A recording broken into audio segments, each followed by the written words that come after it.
أعوذ بالله من الشيطان الرجيم. بسم الله الرحمن الرحيم. حميم.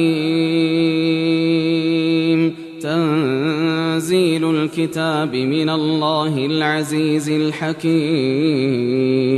ما خلقنا السماوات والأرض وما بينهما إلا بالحق وأجل مسمى، والذين كفروا عما أنذروا معرضون.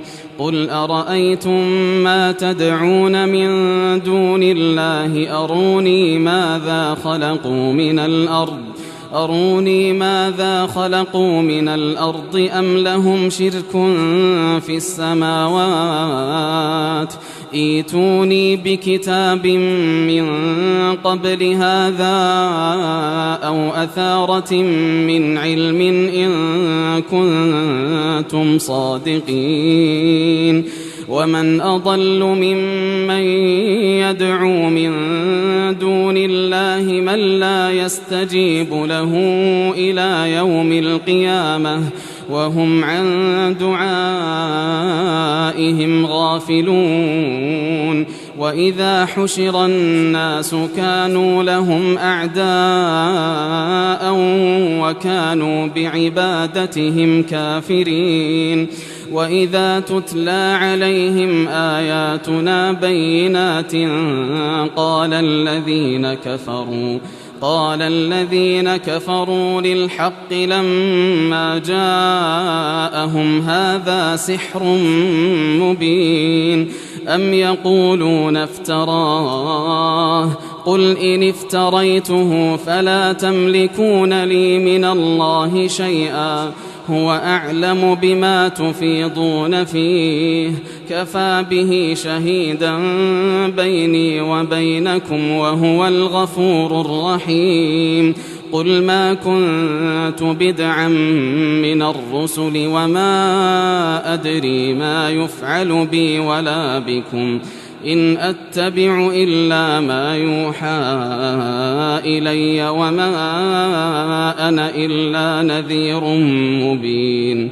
قل أرأيتم إن كان من عند الله وكفرتم به وشهد شاهد من بني إسرائيل على مثله فآمن واستكبرتم إن الله لا يهدي القوم الظالمين. وقال الذين كفروا للذين آمنوا لو كان خيرا ما سبقونا إليه وإذ لم يهتدوا به فسيقولون هذا إفك قديم. ومن قبله كتاب موسى إماما ورحمة وهذا كتاب مصدق لسانا عربيا لينذر الذين ظلموا وبشرى للمحسنين.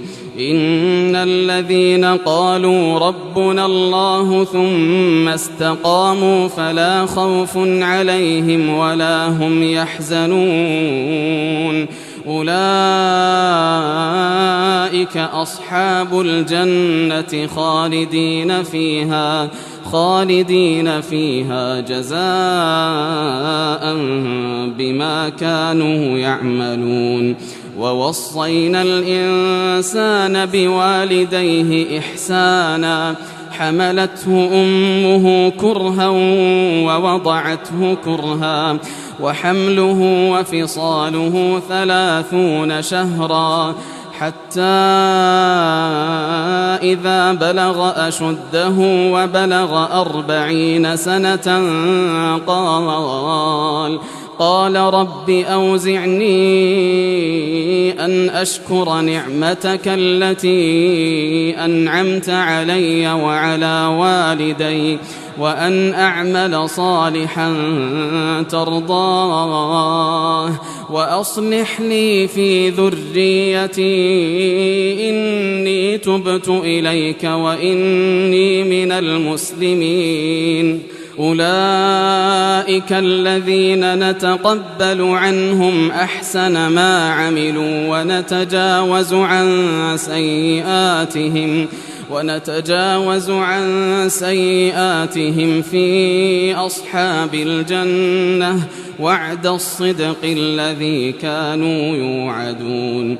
والذي قال لوالديه أف لكما أتعدانني أن أخرج وقد خلت القرون من قبلي وهما يستغيثان الله ويلك آمن إن وعد الله حق فيقول ما هذا إلا أساطير الأولين.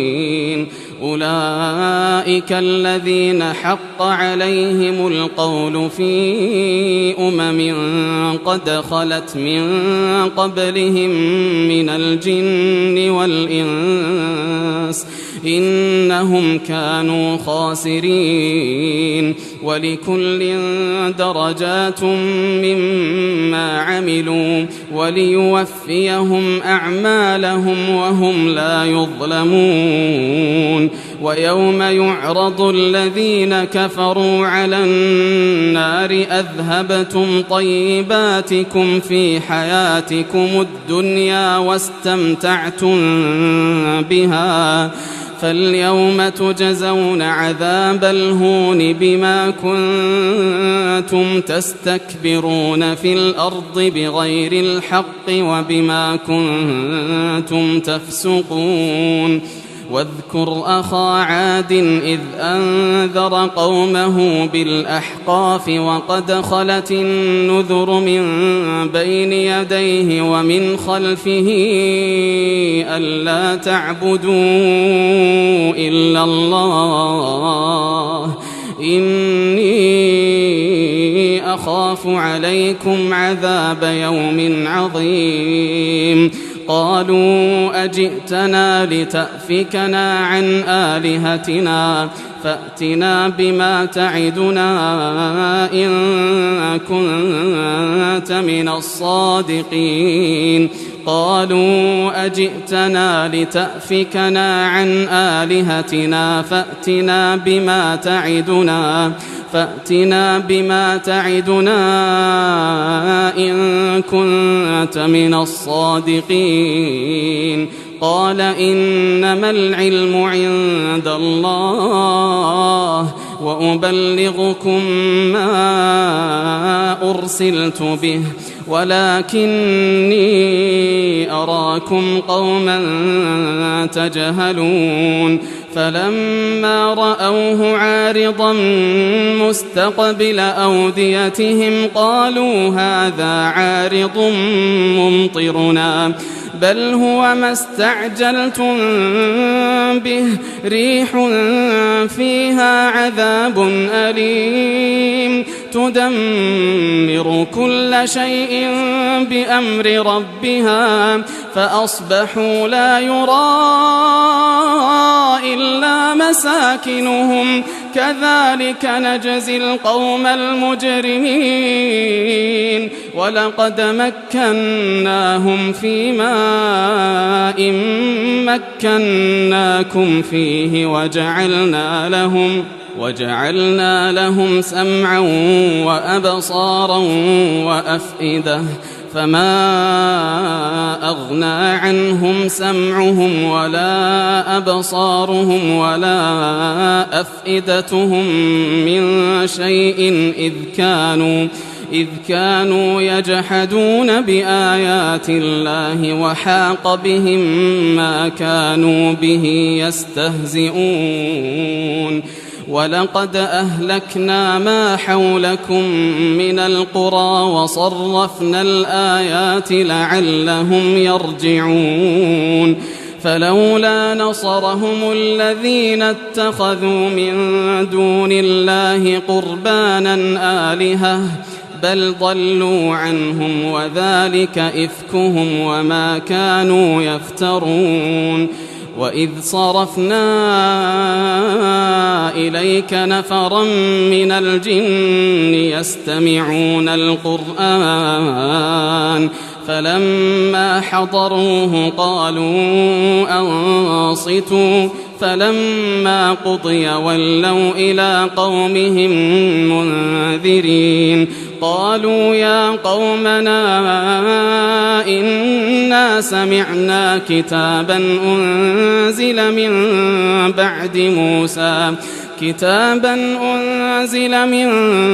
بعد موسى مصدقا لما بين يديه يهدي إلى الحق وإلى طريق مستقيم يا قومنا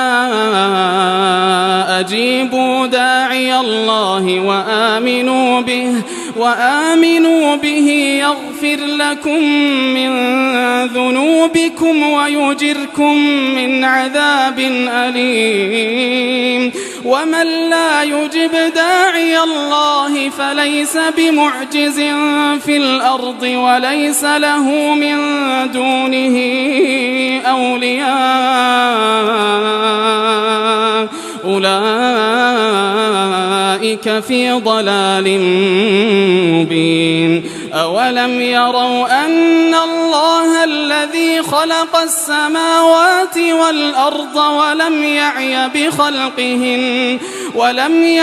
بخلقهن بقادر على أن يحيي الموتى بلى إنه على كل شيء قدير ويوم يعرض الذين كفروا على النار أليس هذا بالحق قالوا بلى وربنا قال فذوقوا العذاب بما كنتم تكفرون فاصبر كما صبر أولو العزم من الرسل ولا تستعجل لهم كأنهم يوم يرون ما يوعدون لم يلبثوا إلا ساعة من نهار بلاغ فهل يهلك إلا القوم الفاسقون